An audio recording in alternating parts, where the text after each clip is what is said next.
Hey everybody, it's Elise. Welcome back to the channel where I like to talk about all things personal finance. And today I want to talk a little bit about this debate I've been seeing about whether 401ks are a good idea. There have been several YouTube videos that I've seen on it that made me pause, first of all, because I think that's a wild thing to say, and kind of refute that argument for a little bit. Because it makes me think that there are actually two camps that think this way. The first camp are people who do not have the desire, people I would say that maybe are a little bit like broke, and because they're not doing the work, they kind of see that it should be impossible for other people to do it. And then the other camp of people are those who are already there and well over there, who have a lot of extra income, who maybe come from money or just have a lot of money at the moment, and they have lost touch with the average person who is trying to get to a status where they're comfortable with their money. So I'm going to first talk about the arguments that I've been hearing that are ridiculous. Then I'm going to refute those arguments.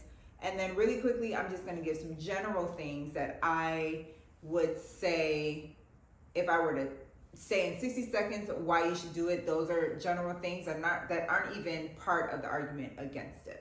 So as an avid YouTuber, I see a lot of YouTube trends come and go.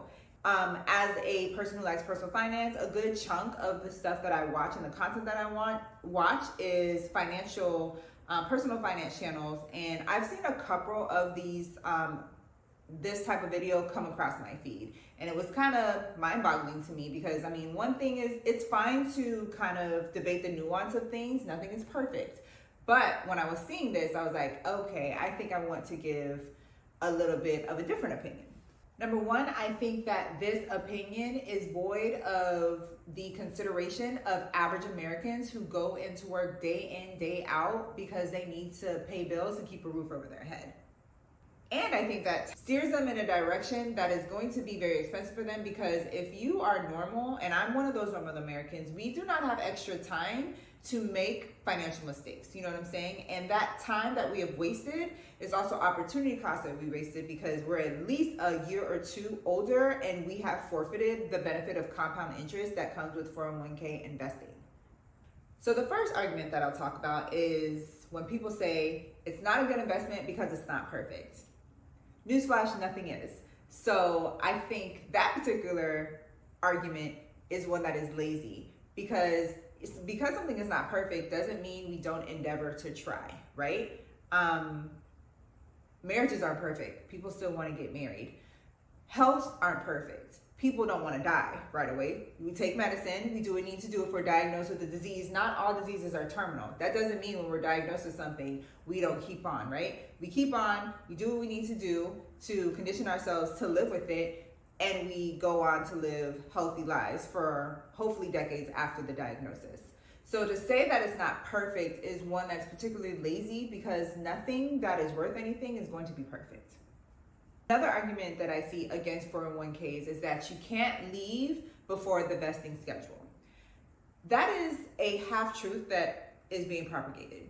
So you can leave before the vesting schedule, but the money that your company provided, you will not have access to.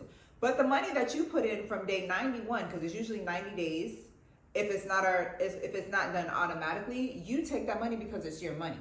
And part of being a 401k is knowing that it is transferable. Now, the transfer process is a process that needs to be done correctly and carefully, because it's tricky and you don't want to do it the wrong way because there are tax consequences for that. But 401ks are transferable to other 401ks. Other part of that I think is not telling the whole truth is, yes, sometimes people stay a little bit longer to get the vested amount. Vested time periods usually range from 3 years to 6 years. I know my old employer, it was 3 years.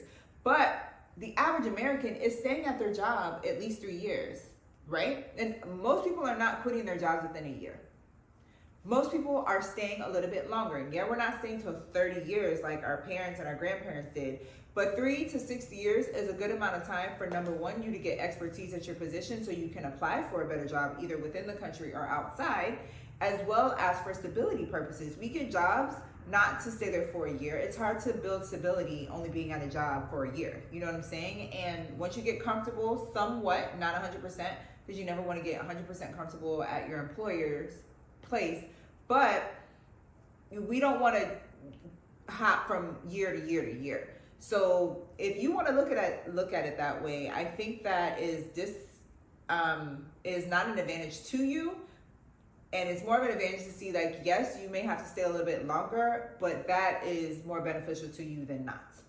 The next argument against it is that the match money is not free money. When I heard this, the person was explaining it as if it's money that the company has already planned to give it to you, and you're working for it in your salary.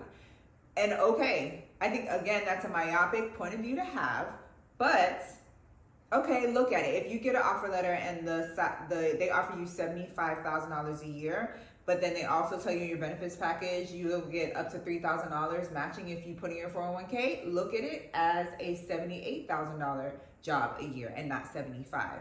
But to say that that's why it's not worth investing in because it's not free money, I'll take it, even if it's money that's already I'm earning it. It's money that technically is tax benefited, and yes, it's tax benefit for the employee as well, but it's any money that's a tax benefit I want to take advantage of. Another argument against 401ks is that you can't take the money out for emergencies. And to that argument I say, and that's the whole point of having a 401k. 401ks are not to be thought of emergencies. Emergency funds are what we should think about for emergencies. Difficulty that we encompass in our non-retirement years are things we're gonna have to figure out. And taking it out of our 401k, which is still doable, but we're penalized for it extensively, is not good. It only damages the future us, right?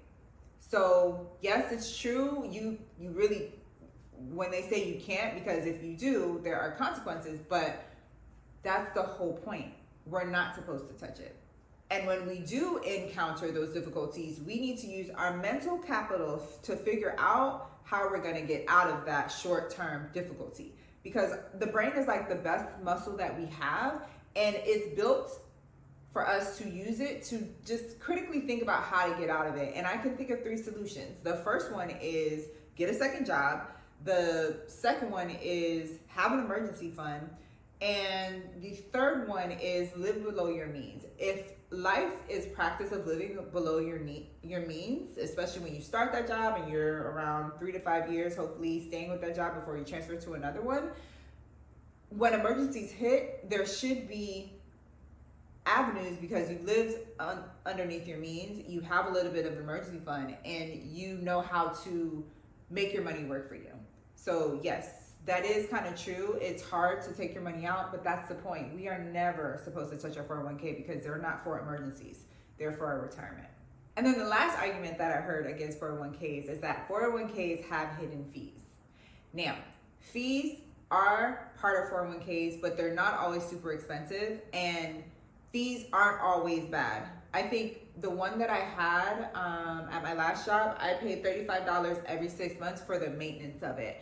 And I would look at my, printouts that they would give me every year or whatnot, and they would tell me how many fees it is. If you look at what you have in your 401k plan and you see fees that you don't agree with or you think are a little bit high, that's an opportunity to every month, take 1 year out of a month's time to research your 401k plan at your job and do your personal research on just like what 401ks are supposed to be. And in addition to that, spend 1 month a year with your HR representative from your employer so they can walk you through your questions. And if you want to start off the bat, you can ask them specifically, walk me through these fees. What do they mean? What are all the options for the fees? Do I have to change certain funds that I'm in?